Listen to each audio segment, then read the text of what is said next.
वहीं दादरी कांड पर सियासी घमासान के बीच बयानों के तीर भी चल रहे हैं। विपक्ष लगातार अखिलेश सरकार पर निशाना साध रहा है। उत्तर प्रदेश के दादरी में जो कुछ घटनाक्रम हुआ दुखद है, दुर्भाग्यपूर्ण है, उसका समर्थन नहीं किया जा सकता।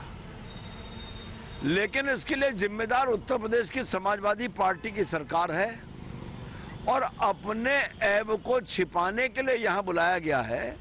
मेरा केवल इतना कहना है, ये झगड़ा सामान्यतः पशुपालक और पशुवध करने वालों के बीच का झगड़ा है, जिसमें दोनों वर्ग और बिरादरी के लोग हैं।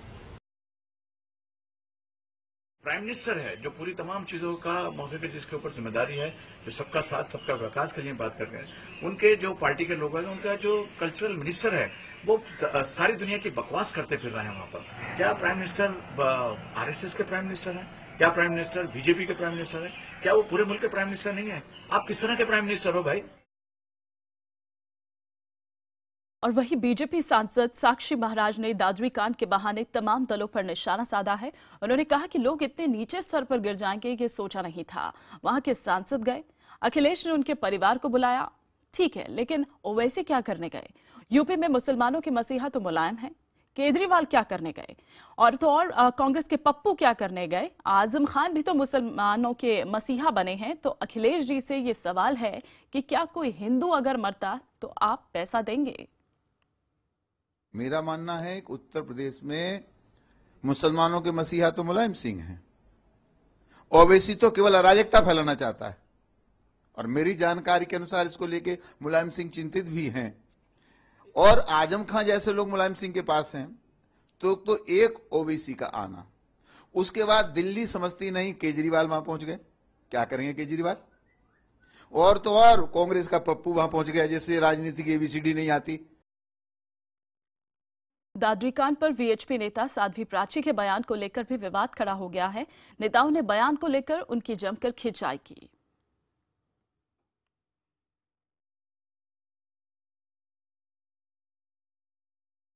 देखिए, पहले भी मुजफ्फरनगर जब कांड हुआ था तो साध्वी प्राची ने इसी तरह के बयान, भड़काऊ बयान दिए थे और मुजफ्फरनगर कांड में आग में घी डालने का काम किया था। आज भी हम ये देख रहे हैं कि वहाँ पर कुछ लोग ऐसे गिरफ्तार भी हुए हैं बीजेपी के, और साध्वी प्राची जो बीजेपी की सहयोगी हैं, उन्होंने जो बयान दिया है उससे ये लगता है कि ये सब षड्यंत्र के तौर पर हो रहा है। मैं समझता हूं वो हर हिंदू को तिरस्कृत कर रही हैं, हर हिंदू को मजबूर हो कर रही हैं कि वो अपना सर शर्म से झुका ले। मैं समझता हूं उनके खिलाफ कानूनी कार्रवाई करनी चाहिए और अंडर द लॉ अगर जरूरत पड़े तो उन्हें अरेस्ट भी करना चाहिए।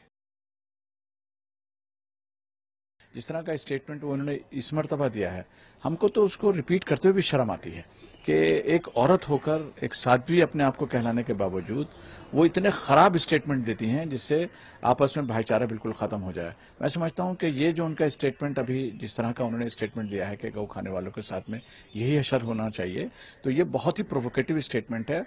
और अगर इसके बावजूद भी यूपी गवर्नमेंट उसको अरेस्ट नहीं करती है, उसके खिलाफ एक्शन नहीं लेती है, तो मैं समझता हूं कि फिर हमको लगता है कि ये सब आपस में नूरा कुश्ती हो रही है।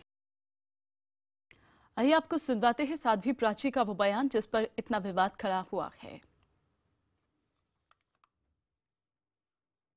जो गौ मांस खाने वाले उनके साथ यही हश्र होना चाहिए। हमारी माँ के टुकड़े टुकड़े करके और उनको गौ मांस खाने में जन्नत मिलती है, और वो किसी हिंदू ने उसकी हत्या नहीं की।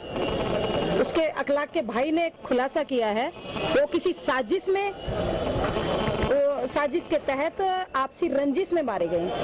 केवल उसको तूल दिया जा रहा है आजम खान और ओवैसी द्वारा। उत्तर प्रदेश के अंदर जितने भी दंगे होते हैं आजम खान का हाथ होता है, चाहे मुजफ्फरनगर कांड हो, चाहे बरेली कांड हो, या फिर दादरी कांड।